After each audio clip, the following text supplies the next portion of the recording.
YouTube channel. ඉතින් කොහොමද ඔයාලට ඔන්න අද මං අරගෙන ආවේ වෙනස් විදිහේ vlog එකක්. අද අපේ මල්ලිගේ birthday එක. ඉතින් මට හිතුණා ඔයාලත් එක්ක අද දවස share කරගන්න. ඉතින් අපි හැමදාම cake orders දෙන shop එකේ අක්කට අද order එක බාර ගන්න විදිහක් නෑ කිව්වා.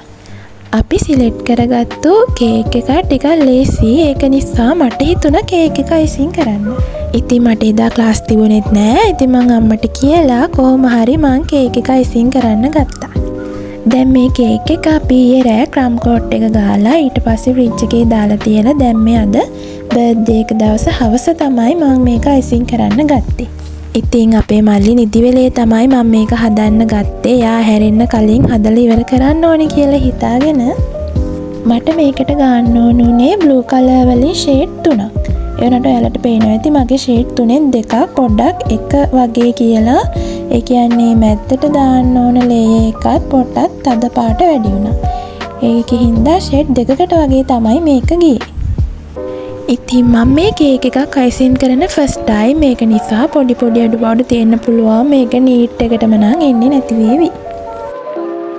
ඒ වගේම ඔයා මගේ channel එකට අලුත් කෙනෙක් නම් subscribe කරලා මාත් එක්ක එකතු වෙන්න කියලා ආදරයෙන් ඉල්ලනවා. A few moments later. දැන් තියෙන්නේ කේක් එක neat කරගන්න. ඔයාලට පේනවා ඇති මේ කේක් එකේ රවුම් ටිකක් ඇදයි කියලා. අපි මේ කේක් එක බේක් කරේ ගෙදර නෙමෙයි අපි ගෙනාවා.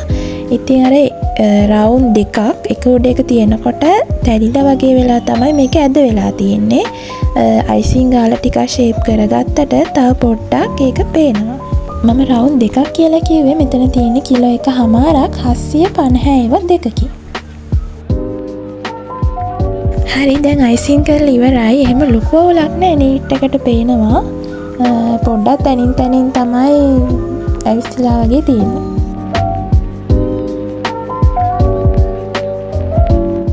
දැන් තියෙන්නේ කේක් එක ඩෙකොරේට් කරන්න. ඉතින් අපේ මල්ලිට මේ පාර ඕනේ කිව්වේ ස්ටිච් බර්ත්ඩේ කේක් එකක්. මේ ස්ටිච්ලා අපි print out අරගත්තා. අර ඝනකම එක glossy paper එකෙන්ද කොහේ ගත්තේ. දැන් මම මේක tooth pick එකක් මේකට set කරගන්න ඕනේ. අර top එකක් විදිහට කේක් එකට join කරන්න.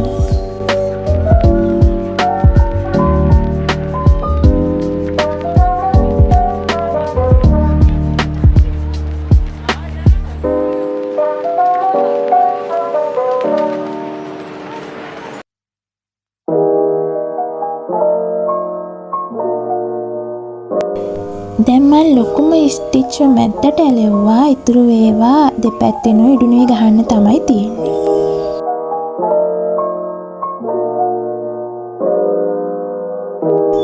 ඊළඟට කේක් එක උඩින් ගහන්න තියෙන්නේ මේ බර්ත්ඩේ টොප් එකයි. ඊට පස්සේ කැන්ඩල් එකයි.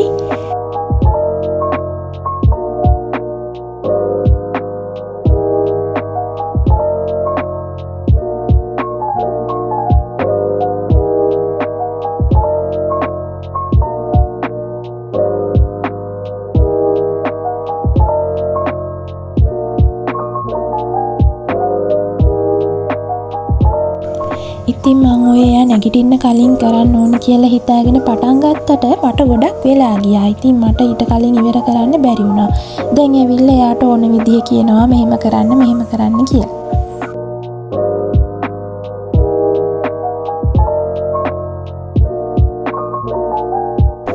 දැන් තියෙන කේක් එකට අර බෝල්ස් ටික දාන්න. ඒකිනුත් කේක් එකට ගොඩක් ලොකු එළියක් එනවා.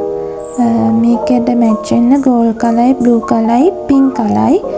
පින්ක් කලත් මැච් වෙනවා කියලා මට හිතුණා. මොකද අර ස්ටිච් එක කනේ තියෙනවනේ පින්ක් කල එකත් එක්ක පොඩ්ඩක් ඒක යනවා ඒ කල එක. ඒක නිසා එහෙම ගැහුවා.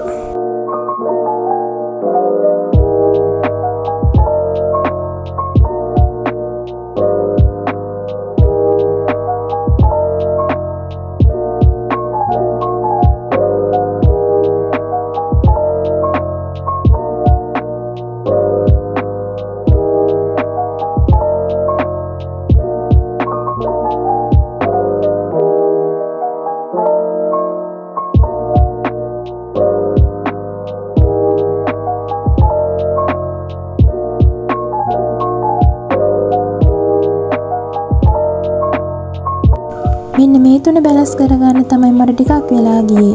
මේක දැන් උස මදි හින්දා කියලා පොඩි කුරක් වගේ එකක් ජොයින් කරලා ගැහුවා. ඒ උනාට එක හෙලවෙනවා. ඒක නිසා මම පස්සේ ආයෙ ඒක වෙනස් කරලා ගැහුවා. ඉතින් ඉතුරු වෙලා තිබුණා තව බෝල 3ක් වගේ. මට ඉතින් ඒ ටිකත් කොහෙන් හරි ගහන්න හිතුණා. කැත නැති නිසා මම මේ විදිහට ගැහුවා. ඊළඟට තියෙනවා අර එඩිබල් ඒවා තියෙන්නේ අර පබළු කේක් වලට දාන පබළු වගේ ඒවා. අන්න ඒ ටික තමයි දාන්න තියෙන්නේ. ඒකිනුත් ලස්සනක් එනවනේ.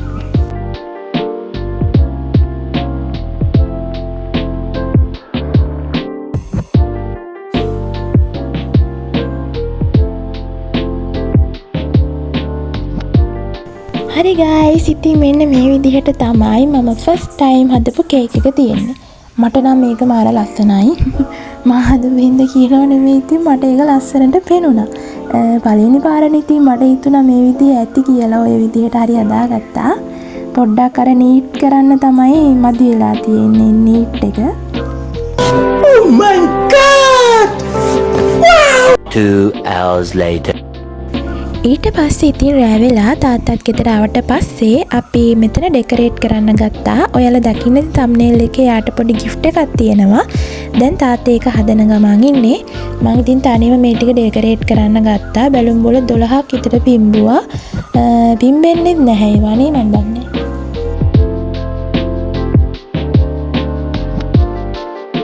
එහෙම ලොකුවට වෝල් එක ඩෙකොරේට් කරන්න ගත්තෙත් නැහැ. මොකද උඩම මුකුත් කරාට එයාගේ උසත් එක්ක එච්චර පේන්නේ නැහැ. ඉතින් යට බැලුම් බෝල ටිකක් එල්ලෙන විදිහට තමයි දාන්න හිතුවේ. දැන් ඔය මල්ලිට පුරුවක් කියලා කාටුන් එකක් දාලා දීලා යාව රූම් එකකින් තියලා තමයි අම්ම එළියට ආවේ මේ ටිකට මට හෙල්ප් එකක් දෙන්න.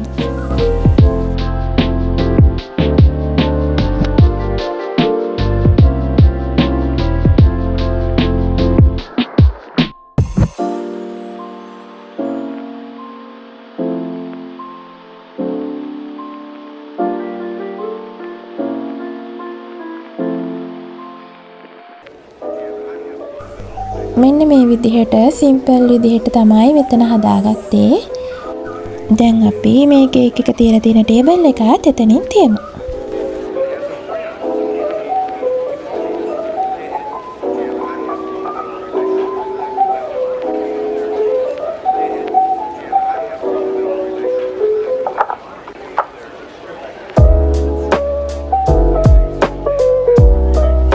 කොහොමද ලස්සනයි නේද? ඔයාලා කමෙන්ට් එකක් දාගෙන යන්න හරිද මේක ලස්සනයිද කියලා. ඔන්න දැන් තමයි සර්ප්‍රයිස් එක තියෙන්නේ. මාව නම් ගණන් ගන්න එපා. මම ඔහම දෙකට තුනට නැමිලා වීඩියෝ කරලා ගත්ත එක මම ඔයාලට පැත්තෙන් දාන්නම්. මොකද මේ ලොකු වීඩියෝ එක එච්චර ක්වොලිටි නැති නිසා. ඉතින් එයා දන්නේ නැහැ අපි මේ බයික් එකක් ගෙනල්ලා තිබ්බා කියලා එයාට. ඒක ගෙනල්ලා එයාට බොරුවක් කියලා වෙන දෙයක් කියලා තමයි ඕක අපි තියලා තිබ්බේ බොක්ස් එකේම දාලා. ඉතින් එයා වාහන වලට ගොඩාක් ආස කෙනෙක්. ඉතින් බොයිස්ලා කොහොමත් එහෙමනේ. මේ යාට ඉතින් මාර හැපි එක හම්බුනේ. හින්දා යාට ජීප් එකක් දැන්නටමත් තියෙන්නේ. බයික් එකක් තමයි ඕන වෙලා තිබුණේ. ඉතින් ඕක පැද්ද හිටියා. ඉස්සරහට පස්සට ගියා. තාම පුරුදු නැති නිසා හැප්පුවා ගිහිල්ලා දෙපැත්තටම. දැන් ඔයාට කලින් කියලා තිබ්බේ gift එකක් තියෙනවා. මොකද්ද කියලා කිව්වේ නැහැ. දැන් ඔය ආච්චිම කෝල් කරා යාට gift එක මොකද්ද කියලා අහගන්න. ලොකු බයික් එකක් රෝද වෙලා නයිට් පත් වෙනවා.